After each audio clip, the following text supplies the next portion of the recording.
So let us talk to you. Wrestling friends coming out of the city. House of bad, talking up, hoping now that you hit it. We jumping off the top rope, smack down, you gon' feel this. Yeah, we standing on business, This gas so loud, got you tapping when you hit it, But I ain't never no credit though. I'm just talking my shit, man, it's something that you need to know. It don't matter who you are, it don't matter if you big or you small. This shit for the culture, nigga. This shit for y'all.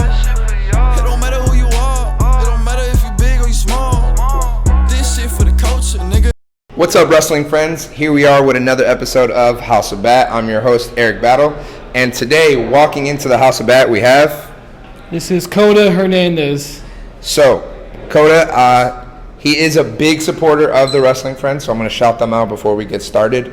But how I like to start this, how old are you and how long have you been wrestling? I'm currently 24 years old. I started wrestling when I was 10 years old, but I took a little bit of a break, so I say around 10, 12. I've been doing it. All right.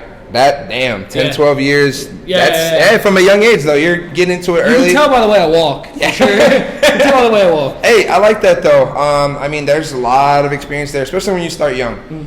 So, I mean, that 10, that means you were watching a lot of influences and pretty much seeing it and transitioning it like right away, I'm assuming. Exactly. I just try to emulate everyone I saw on TV at the time. So, all right, damn. I didn't even know that, so that's crazy. All right, well, let's talk about some of those influences. You've recently, within the last year, had a few matches with some of those influences. Yeah. I know you're kind of on that path to facing almost everybody in LAX. Yes. Homicide was the first one. That was back in March of last year. Santana was in November. Now I have Hernandez coming up. So I'm only missing Ortiz from one of the iteration of tag teams with LAX. I mean, I don't think I'm going to Conan, but I mean, if you want to step up, I mean, I'm cool with it. I'm cool getting Conan. Hey, let's hope for it. Maybe he sees this one day and is like, I can hop in, right? He can still do it somehow, but yeah, I'm cool getting Conan.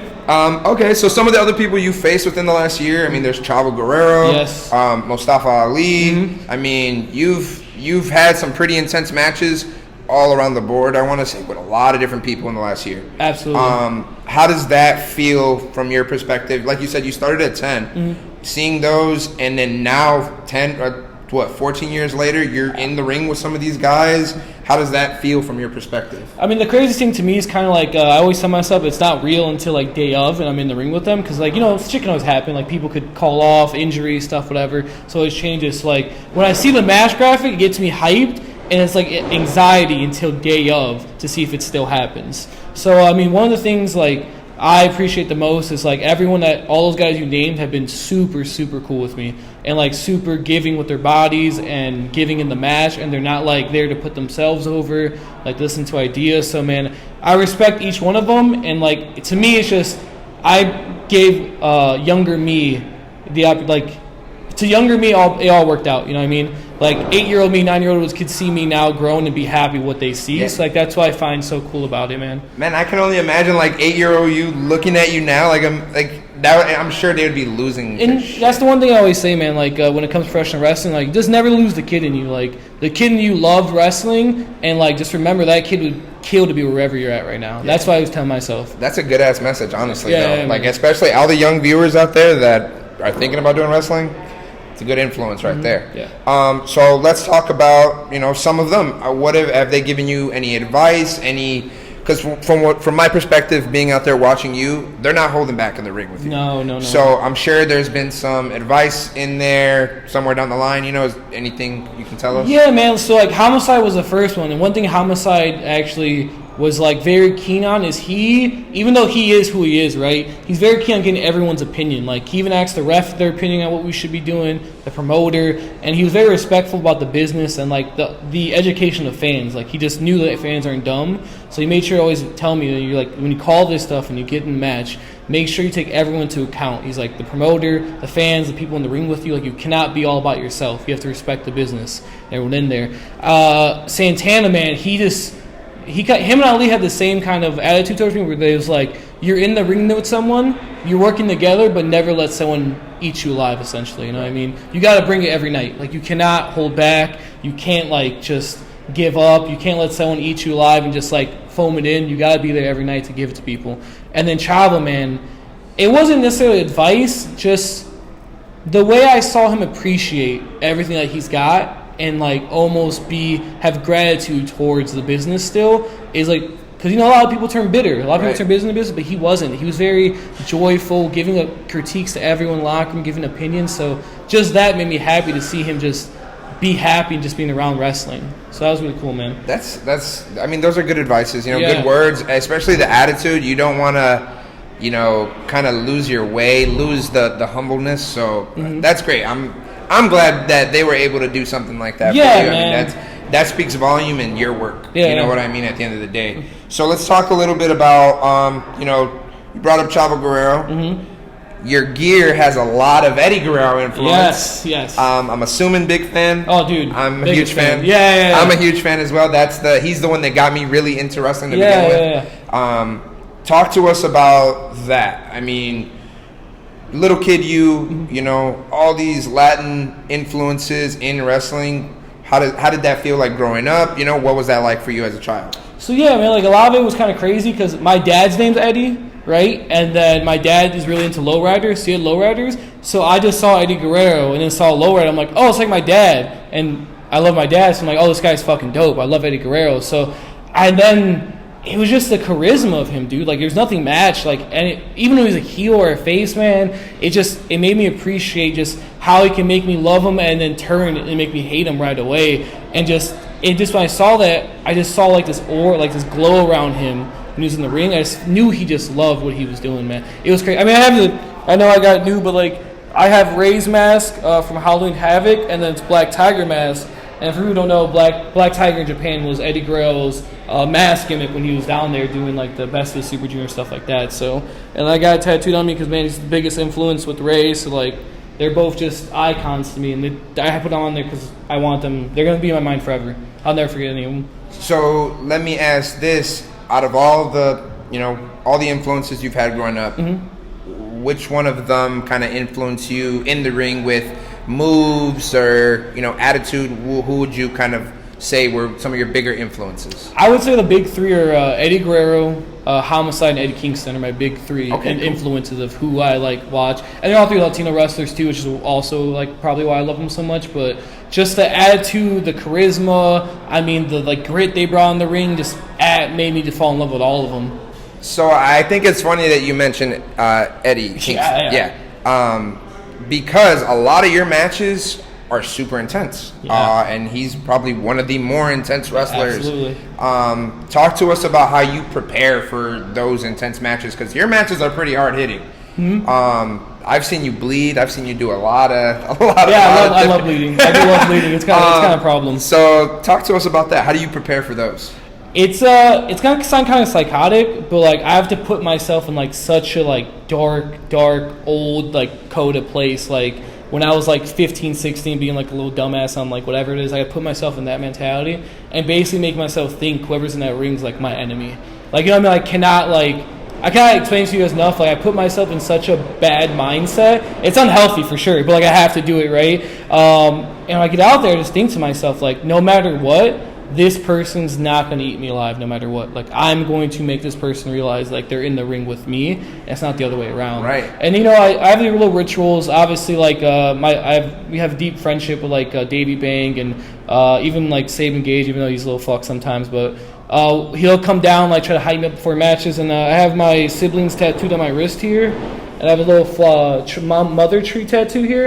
And I kind of just feel this, and, like, it makes me remind me that, like, my family's always supported me, so like I got to go out there and perform for them also. And I'll just like rub and kind of go down the line of them and just remember like family's important, and like I have to make sure I don't disappoint my family by doing, you know, by not trying essentially. Right. So yeah, that's a good way to look at it though. I mean, it gets you in the right mindset. If it works, it works. Dude. And at the end of the day, some of the best wrestlers in the world ever were kind of psychotic. Oh, absolutely. So you have to have a little bit of it, right? Absolutely psychotic. I mean, that's why I love Eddie Kingston. You ever see him to start foaming at the mouth? And like even Eddie, when you turn, he would start foaming. It's like, oh, this guy's about it, dude. He's about to go crazy. Well, all right. Let's talk about the upcoming match with Hernandez. Yes. Bloodstone. Tickets are out. We'll drop a link for that in the Big description. debut show. Big debut show for new promotion out in Chicago. You were the first match announced in a Chicago street fight. Super honored to be the first match announced. So what I want to know is, what do you got to say for Hernandez? All right, so usually I'm not the one to be disrespectful when it comes to like the OGs who are in this business. I usually be very respectful. But someone a couple months ago, after I beat them, told me in the ring to stop doing that. And I need to tell them who the fuck I am. So let Hernandez know. If he doesn't already know, he should hit his boy Homicide and figure it out. Because I had a street fight with him, and it went the way. Even though he beat me, I still gave him the work. So Hernandez, when it comes to me and you in the ring, man, I love you. You're an OG. I think you're great. But I'm no longer about giving these OGs just the easy way out and giving respectful. I'm going to take it to you, dog. I'm going to bring the fork Homicide gave to me. I'm going to put it in your forehead. I'm going to push you through doors. I'm going to hit you with chairs. I'm going to make sure you feel every bit of pain that I can addict on you. So at the end of the day, man, all you can think about is, oh, man, this kid's going to be respectful. It ain't that anymore, dog. I'm about it. I'm coming for your head. Respectfully, disrespectfully. Hey, you might have something to worry about, Hernandez. Well, all right. That's going to be a big show in Chicago. If you haven't gotten tickets for it, go get some tickets. Flyers are going to be everywhere. We have the Instagram page. That will also be in the description below. I'm excited for it. House of Bat is an official sponsor for them. So, shout out Bloodstone. Thank you. Hey, shout out Koda. Shout out Hernandez. It's going to be a crazy match. I already know it is. I'm excited for it. Let's talk a little bit about tonight. Yes. We're here at Logan Square Auditorium. Mm-hmm. Another Freelance show, one of Chicago's best local promotions. Soccer, you have a match with Chico today. Yep, I do. I know that's a close friend of yours. You guys have been friends for a while. Yeah. The Legacy title is on the line. What's your mentality going into the match? How are you feeling about that? Man, Chico's not even a friend at this point. He's like a brother to me. He's like a brother to me. Even though he's older than me, he's like a little brother because he's short. But I love him to death. But the thing is now, and I have to tell him, I'm Koda Hernandez. I've had this title for 421 days. I have not lost any time that title is defended. And not to shit on Chico or anything, he's Freelance's lovable loser. Okay? He always gets there, and he can never, ever, ever reach the mountaintop. He gets close, and he fails. And I'm so sorry I have to be the one to do it to him again. But listen, Chico, it's not happening. I'm Koda Hernandez, okay? I'm the one who runs it around here, okay? I'm the guy. And you're just not going to beat me. In all brotherly love, bro, I love you to death, but I can't have you win.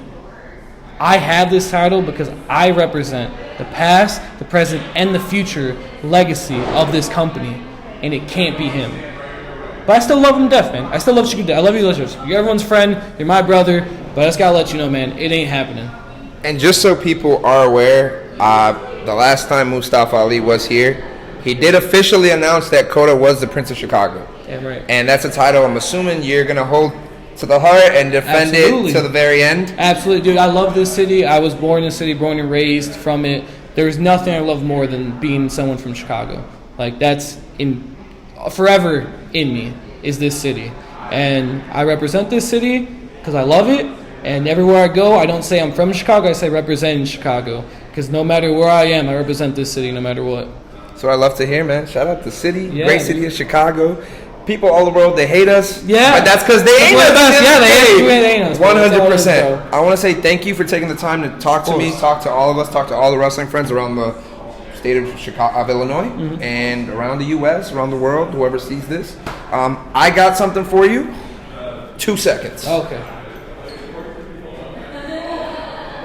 Ooh, I got some House of Bat merch for you. Oh, damn. That's my thank you for coming on the show with us. Go ahead, show them. That's the front logo.